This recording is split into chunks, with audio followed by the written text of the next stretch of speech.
महत्वपूर्ण है, तो शुरू कर देते हैं भाई बिना टाइम को वेस्ट किए। 21वां संविधान संशोधन में दोबारा पढ़ा रहा हूं, क्यों? क्योंकि ये आगे भी जुड़ेगा। तो बेटा ये हमें पता है कि 8वीं अनुसूची में सिंधी भाषा जोड़ी गई थी। कौन सी भाषा जोड़ी गई थी? तो 8वीं अनुसूची में सिंधी भाषा जोड़ी गई थी 15वें। तो ध्यान रखना है 21वें संविधान संशोधन से। तो 21वें का मतलब ही क्या है कि भैया 21वें संविधान संशोधन से जोड़ी गई थी। इसका मतलब 21 रुपए का सेंधा नमक। हम याद कर रहे थे 21 रुपए का सेंधा नमक। मूल संविधान में भाषाएं 14 थी। 71वें पे आएंगे हम। 71वें पे बेटा फिर इसमें 8वीं अनुसूची में 3 और भाषाएं जोड़ी गई हैं। नमक, तो ध्यान रखना है ये हो जाएगी नमक, नेपाली, मणिपुरी, कोंकणी। नेपाली, मणिपुरी, कोंकणी। और इससे पहले सेंधा जुड़ चुकी है, सेंधा।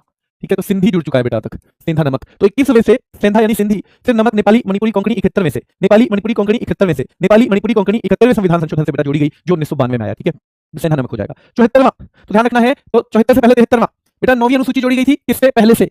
52वें से कौन सी जोड़ी गई थी? 10वीं जोड़ी गई थी 52वें संविधान संशोधन से। और ये जोड़ी गई है 11वीं अनुसूची, 73वां संविधान संशोधन आया है 1992 में। तो याद रखना है 71वां भी 1992 में आया था, 73वां भी 1992 में आया है, लेकिन ये लागू है 24 अप्रैल 1993 से, इसलिए 24 अप्रैल को पंचायती राज दिवस भी कहते हैं। क्या कहते हैं? पंचायती राज दिवस भी बेटा कहते हैं। ठीक है, चलिए 11वीं अनुसूची जोड़ी गई है। और पंचायती राज संस्थाएं जो चली आ रही थी, लेकिन संवैधानिक दर्जा उनको मिलता है इस संविधान संशोधन के बाद, संवैधानिक दर्जा बेटा उनको मिलता है। ठीक है, चलिए 73वां 74वां हो जाएगा। सेम यही काम होगा, बस नगर पालिकाओं के मामले में। वो ग्राम पंचायतों के मामले में है, ये नगर पालिकाओं के। सेम उसी साल संविधान संशोधन आया है, 1992 में आया है। और अनुसूची शामिल हुई है 12वीं। कौन सी 12वीं? तो देखो 9वीं अनुसूची जुड़ी थी पहले संविधान संशोधन से। ठीक है, फर्स्ट संविधान संशोधन से। देखा 10वीं जुड़ी थी बेटा 52वें से। किससे जुड़ी थी? 52वें से। 11वीं जुड़ी है, ध्यान रखना है, 73वें से। 12वीं जुड़ी है 74वें से। इससे जुड़ी है 74वें से। ये दोनों ही संविधान संशोधन कब आए हैं बेटा? ये दोनों ही संविधान संशोधन आए हैं 73 74 कब आए हैं? 1992 में। ये दोनों ही कब लागू हुए हैं? 93 से, 92 में आए हैं। एक तो लागू हुआ था बेटा 73वां, किससे हुआ है बताओ जल्दी से? तो 73वां जो है वो लागू हुआ है 24 अप्रैल। 73वां जो है वो लागू हुआ है बेटा 24 अप्रैल 1993। 24 अप्रैल 1993। कब से? 24 अप्रैल 1993 से। और याद रखना है ये जो है जिसकी हम बात कर रहे हैं,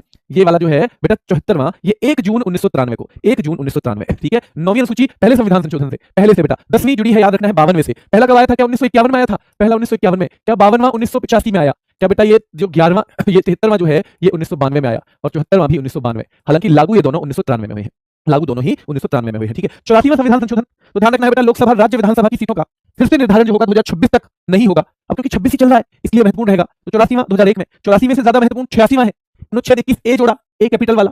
क्या कह दिया कि भाई 6 से 14 साल तक के बच्चों को निःशुल्क प्रारंभिक शिक्षा देनी ही पड़ेगी, देनी ही पड़ेगी। तो ये जोड़ा गया है बेटा, याद रखना है 86वें संविधान संशोधन के तहत। 86वें संविधान संशोधन के तहत, यानी प्रारंभिक शिक्षा मूल अधिकार बना दी। जो प्रारंभिक शिक्षा है मूल अधिकार है, राज्य की जिम्मेदारी है 86वें संविधान संशोधन से। ठीक है, इसके तहत ही एक और महत्वपूर्ण सवाल आएगा कि भैया ये 11वां मौलिक अधिकार भी जोड़ दिया। अब तक हमने 10 जुड़वाए थे, अभी 11वां भी जुड़ गया है। तो 86 में एक मूल अधिकार भी और एक मौलिक कर्तव्य भी। 11वां मौलिक कर्तव्य बेटा, 11वां मौलिक कर्तव्य, 11वां मौलिक कर्तव्य। और ध्यान रखना है 21 के तहत मूल अधिकार, यानी दोनों चीजें एक में जुड़ रही हैं। मूल अधिकार भी उसी संशोधन से, और 86वां कब का है बेटा? 2002 का है। 84वां कब का था? 2001 का। 2026 तक सीटें फिर से नहीं हिलाई जाएंगी, इधर उधर नहीं करी जाएंगी, फिर से इनका क्या नहीं होगा बेटा? फिर से निर्धारण नहीं होगा 26 तक।